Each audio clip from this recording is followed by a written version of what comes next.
Welcome to another episode of the Prepared School Psych podcast. Today, I want to share a few behavior tips. Why now?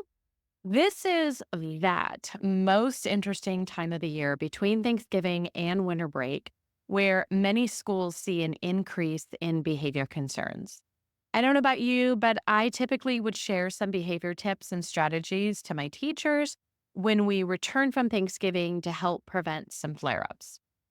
Behavior tip number one, have a list of resources on hand for a variety of different behavioral concerns. Two resources I want to share with you are pbisworld.com and my website as well. In the show notes, you will find links to both sets of resources. On my website, I have tons of resources for behavioral concerns from aggressive behavior to inattention, school refusal, and motivation. Check out the resources on the Knowledge Center of my website. And if you've not yet visited pbisworld.com or haven't hung out there lately, today is the day to revisit that amazing site. Again, this space has resources for so many topics from poor peer relationships to frustration to disorganization. Between these two resources, you could likely send an email a day to your staff with 2 to 3 tips during this time between Thanksgiving and winter break if you think they would find that useful. Behavior tip number 2, remind your teachers of the ratio. I've heard it as 3-to-1 as well as 5-to-1, the ratio of positive to negative interactions with students. During this time of the year, there are often many comments correcting behavior. Remind your teachers about evening out that ratio with some positive comments too. And you can always help in your role. Add positive comments to students as you pass them in the hallway. Keep that ratio in mind. Behavior tip number 3, even if you haven't had to do a functional behavior assessment or FBA in a while, we all know that behavior has a communicative function. It may be helpful to remind your staff of this. Now, there are many ways to categorize the function of behavior.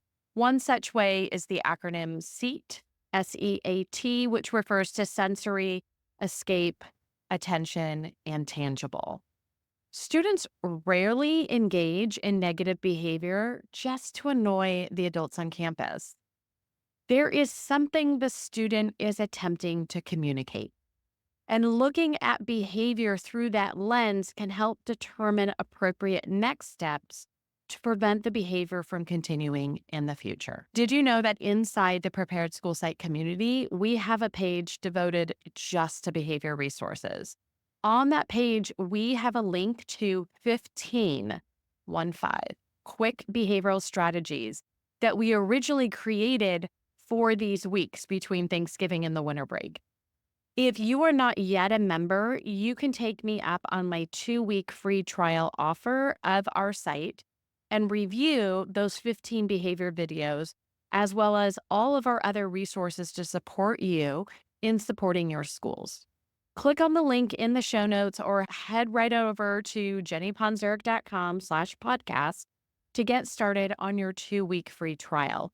Don't forget, in addition to all the on-demand videos and downloadable resources that are on that page, we also have multiple ways for you to get your behavior questions answered from me or any of my other 4 content specialists.